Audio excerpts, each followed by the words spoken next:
It's nice to see you again, Dachlan, and to continue And our you too, interview. Harris.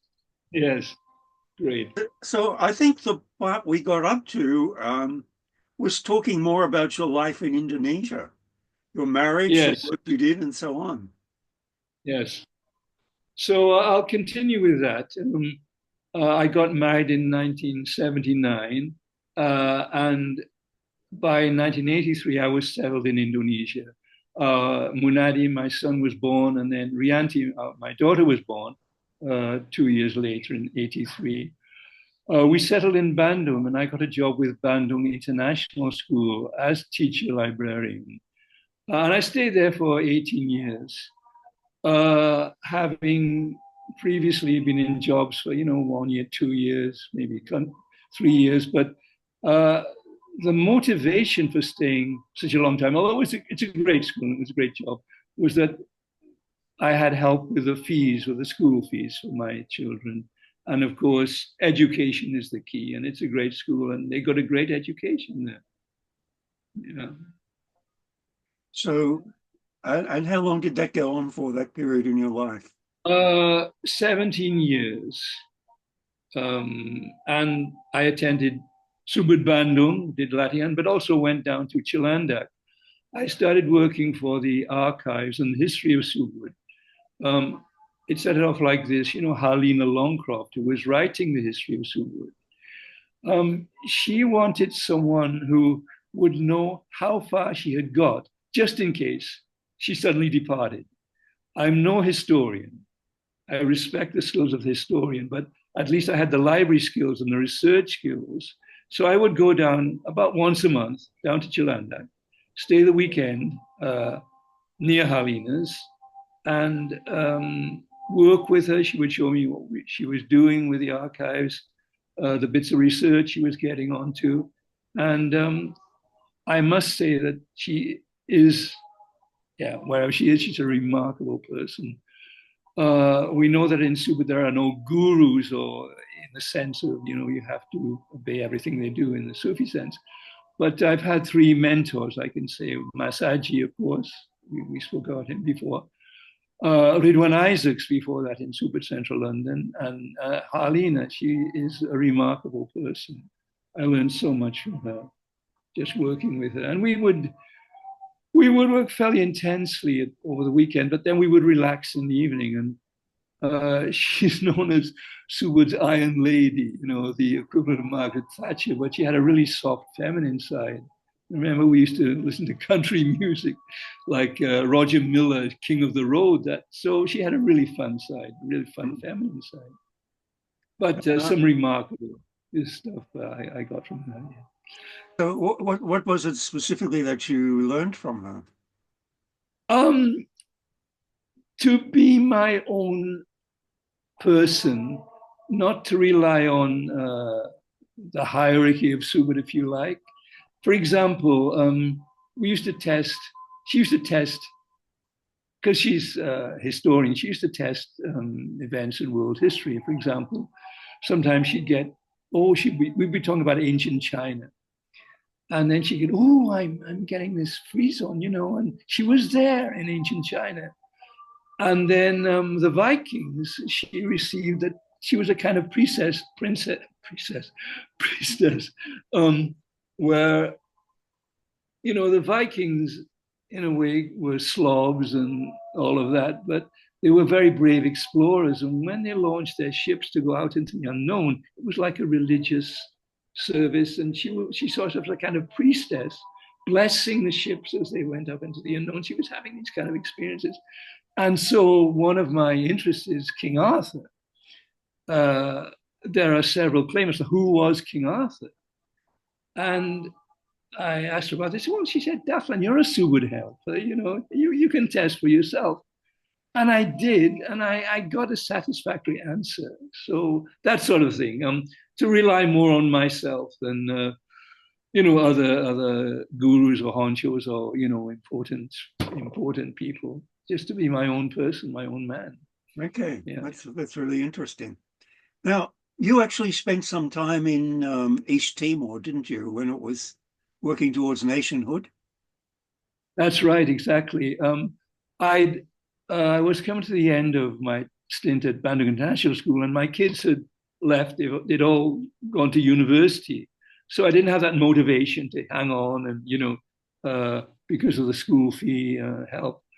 And I was rung up. It was at Christmas. I think I'd sent in an application to the United Nations, and I was phoned up from Timor, from a district called Emera. They were looking for liaison and training officers to help prepare, as you say, East Timor, Timor-Leste for nationhood, which was coming up in May 2002. So it was only 4 months, but it was a very, very significant experience for me, I think. I was in a mountain district, and we were starting from less than zero, if you like, a completely new country. The Portuguese had been there 300 years. Not really, been rather stagnant. They hadn't really brought on the people. The Indonesians had done more. They had built like 70 schools, but because of the regime in Timor, it had become very nasty, and I have to say that the Indonesian army had committed genocide there. And the Australians, I think, did a great job moving in, and you could feel the trauma. You could really feel it was a traumatic country. And as I said, we were starting from less than zero. So we was training, it's called capacity building. You're training Indonesian civil servants, officials, in very basic skills like telephone familiarity, the internet, using the internet. English language, of course, and I was teaching things like lateral thinking. So we had a lot of freedom. That was the training aspect. The liaison aspect was more political. I had a marvelous mentor, Subud. To me, the United Nations, is a behemoth of a bureaucracy. I guess it couldn't be anything else. But at the top, you have some angels. I'll call them UN angels. And one of these was a lady called Rumiana Dacheva, Bulgarian, who was the most, and she was a mentor to me. She really, babysat me.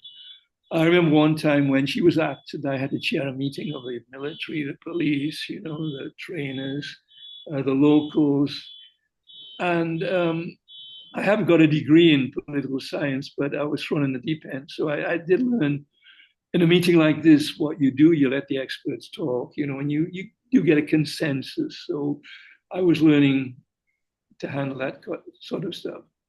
Subud-wise, it was interesting. There were 3 other Subud members there. Every week or 2 weeks, I would go down from the mountains to Dili, which is the capital of East Timor, and meet Haris Smart, Imran Komi, and Willan, who was an Indonesian Subud member from Jakarta. Actually, I have to correct you there. You didn't meet Harris Smart. I think it was Harris Roberts. I'm getting senile. Yeah, that's all right. Yeah. Let's not talk about that Harris Smart. No, we won't talk about that. I don't think he was there. Yeah, in spirit. No, Harris Roberts, another really cool Subud guy. Yeah, Harris. I'm sorry. So Harris, Roberts, and Imran and I would do latihan. It was interesting. The latihans were very different from the ones in Chilandak or other places. Timor was full of empty houses. Well, the furniture was destroyed, so you had these huge empty rooms. For some reason, I found myself just wandering, like wafting from room to room in Latihan.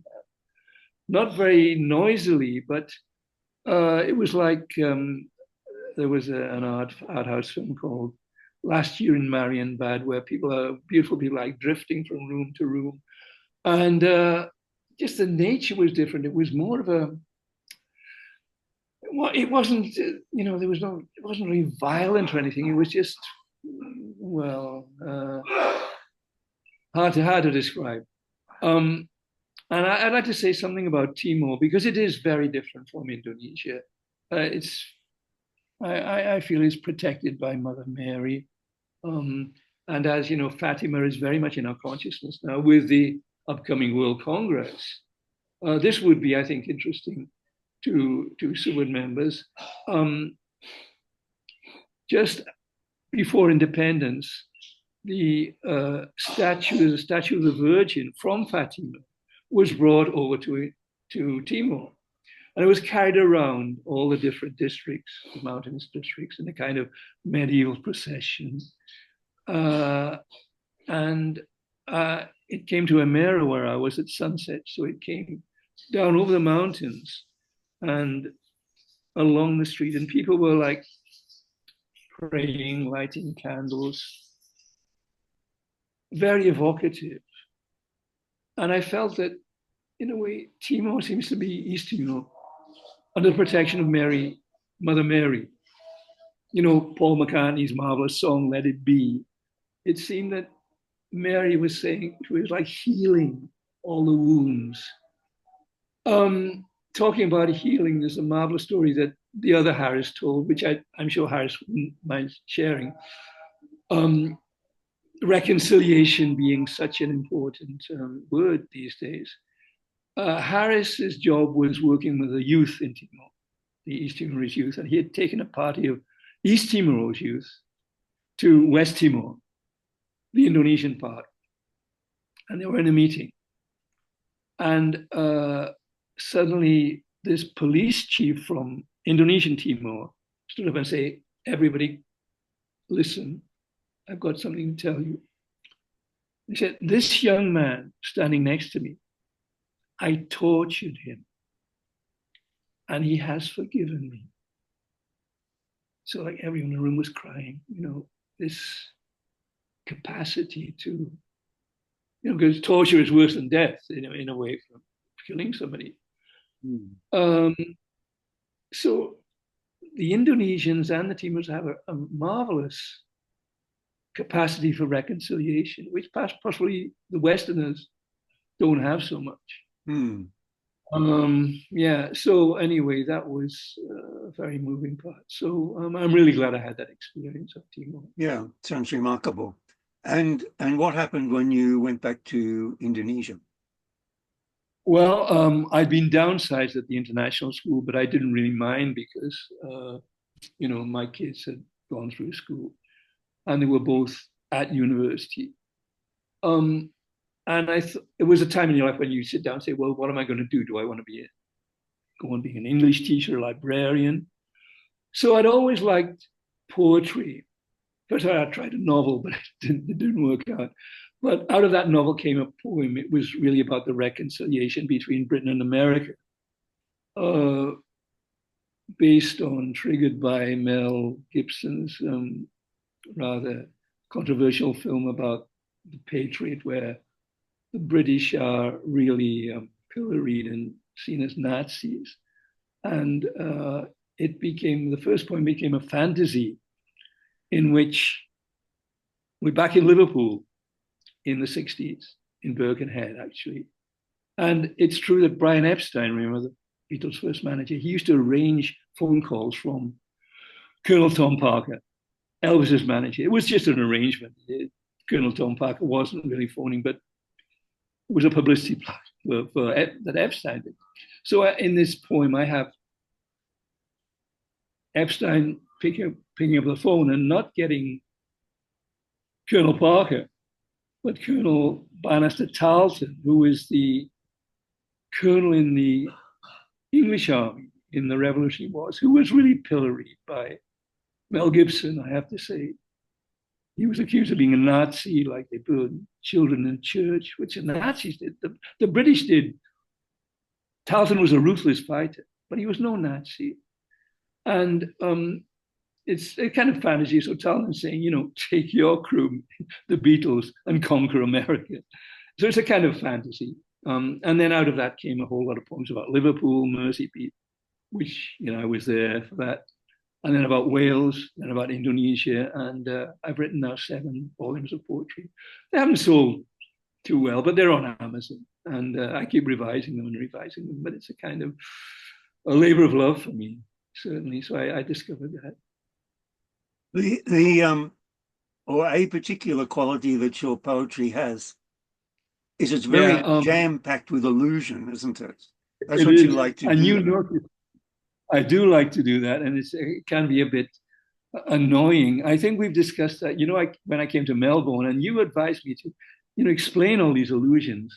All right, let's go to T.S. Eliot, who is a much greater poet than I'll ever be. But it used to irritate me when he would uh, Sorry, who refer did you to say? What poet did you T.S. say? Eliot. T.S. Eliot. Okay. T.S. Eliot, yeah, the old possum, um, and it was irritating for me how he threw in these allusions, these names, which how the hell do we know what they mean, who they are? And actually, he used to make them up. And it's like his audience is just a literary cognoscenti of people. I found that very irritating. So, yes, I love illusions and wordplay, but with illusions, I try and explain every illusion. So my poetry comes with a lot of notes, because my extreme audience member is a non-native speaker of English who does not understand any of this stuff, which is part of normally our cultural heritage as native speakers. So yes, but I think it's legitimate. Of course, the internet makes it so much easier to check. So yeah, I do make a great use of the internet. Yeah. I mean, I think it's one of the But few occasions when anyone took any notice of anything I said. But I did say that I felt it would be good if you put out notes with your poems. And often the notes are a lot longer than the poems, aren't they? that's right. But why not? It's all The knowledge and notes all are very shared. interesting. Yeah. Yeah, I mean, it's a T.S. Eliot did include notes with his poem too. And they were often very interesting as well, especially The Wasteland. Yes. So, yes. Yeah, you're right. But he used to make some up. There's one, I think it's in a poem called Animula, where he says, "Weep for Buddha slain by the boar under the oak trees," or something. And he made it up. There was no such person as Buddha. It means a sausage. There was a real, there was a, he had a reason for using a sausage. But, it's kind of irritating too when he doesn't explain things or doesn't admit to. Yeah. another thing we should talk about, though, is your period with scholar Sita Buana. Can you talk a little bit about that? Yes. So I was in Jakarta working as an English teacher, and I did 5 years at a school, an international children's school. 5 years was enough, and Chitabuana were looking for an English teacher. Uh, to those who are not sure what Scholar Chitabuana is, it's managed by Subud. It used to be in Wisma Subud, and it's moved to a new campus, really great campus in South Jakarta. Paharyono and Busmana are very, very much the driving force of this. And I was interviewed, did my demo lesson, and everything went beautifully, perfectly. And my colleague was Harlan Keel. We became like brothers. We dovetailed, we taught English literature together. He did like literature for the middle school, language for the high school. I did literature for high school, language for the middle school. So I had how many years? Probably about 7 or 8 years with that. Now we were terminated not because of the lack of quality, but because of the visa situation in Indonesia. The Indonesian government forbids expats working above a certain age. Now, there were ways around it. You could be brought in as a consultant and so on. But in the end, that's why we had to leave. But it was the most rewarding job I've ever had. And just as my own teachers back in Wales were my heroes. I'm eternally grateful for them, and it's a great feeling now in Jakarta when your kids are, or on email they come up and say, "Well, thank you, Mr. Cartwright, Pak Dachlan. We enjoyed your lessons," and it's a great feeling. Education is such a it's so important, and of course, people of our age can dream. I think there already is a school in Palangkaraya, and there will be one day, I'm sure, a university. And just imagine a Subud University with all the expertise that Subud can tap. It's going to be fabulous, inshallah. Yeah. As long as World War III doesn't break out. But yeah, so I'm very idealistic about education. Yeah. The school was very innovative, And it was, for instance, yeah, particularly to children with disabilities, in a way that was innovative in the Indonesian context, wasn't it? It really was. It was quite famous for that, and parents would look at that and they would send for so-called challenged children, and we're all challenged in a way. And they were because they were taken out sometimes, but they were also integrated in the classroom, and we're all challenged in some way. What is remarkable about that school is the tolerance, nationality, gender, orientation, race. It's just not. It's not important. Bullying is at a minimum. I mean, the kids sort it out. Bullying is at a minimum. So, and you go in. Now, I would say that only about 5% in my time of the students knew about Subud. There were some like Subud grandchildren there, but the Latihan did in a way pervade the school.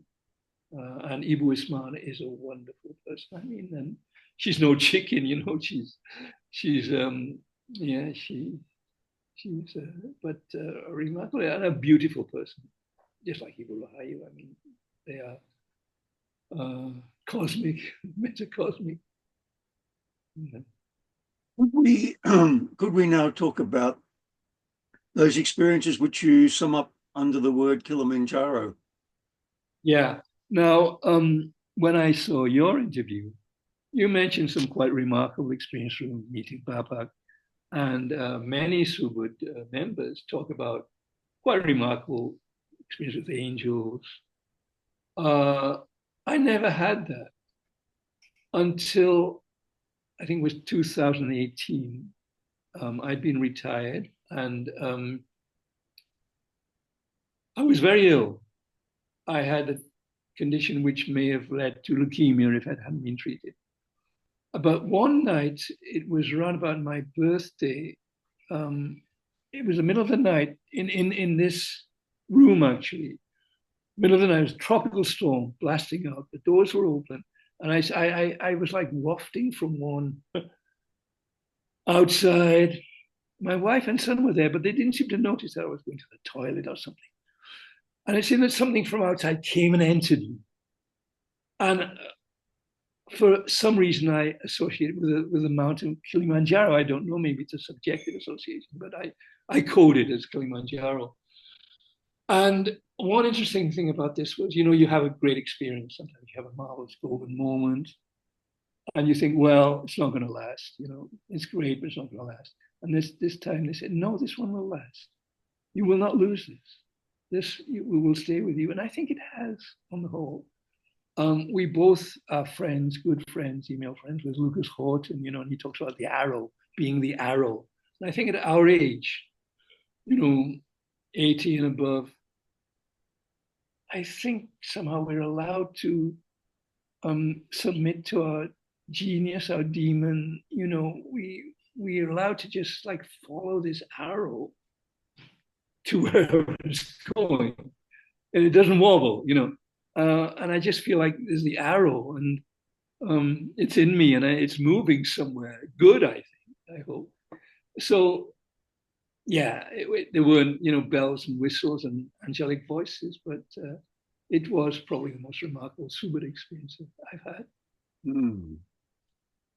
Well, And perhaps. later on, yeah, I was cured of the condition. Fortunately, I still had medical insurance because here living in Indonesia, insurance, education are expensive. Although the recent presidents have been put in insurance for uh, less well-off people, but it is something you have to think about. Yeah. So was that a long and difficult experience or a relatively Um, straightforward experience?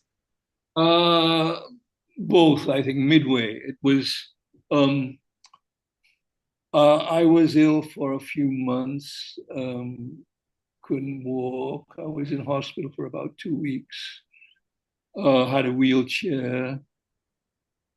But now I'm better. Of course, I'm 82. I'm, not so mobile. I get rheumatism and stuff, but my brain is hopefully is still free from senility, and I feel great. I really do. I feel great talking to you now. And I think you've been through it. And you're still active, mentally active. Yeah, I think so. Yes, we better Yeah. not start on my medical issues. No, no, no. Yeah, Um, right, well, perhaps we're nearing the end of our interview. Is there any, yeah. oh, we're running out of time. Is there anything else that you would like to talk about in the No, brief not amount of time left to us? okay.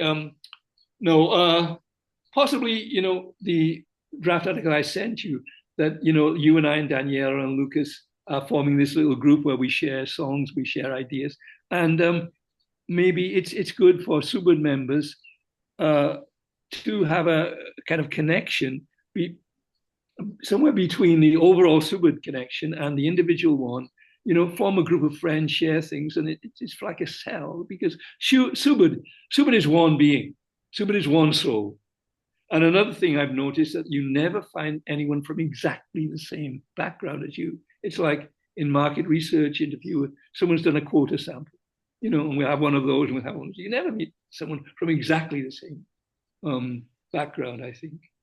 Aisha Roberts received that we're a jigsaw. We're all pieces of a jigsaw, and we fit together in the right place. We'll make a marvelous picture.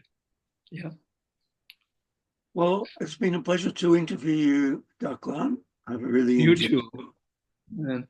And thanks very much. And I look forward to maybe one day we'll meet again. Inshallah. Inshallah. Okay.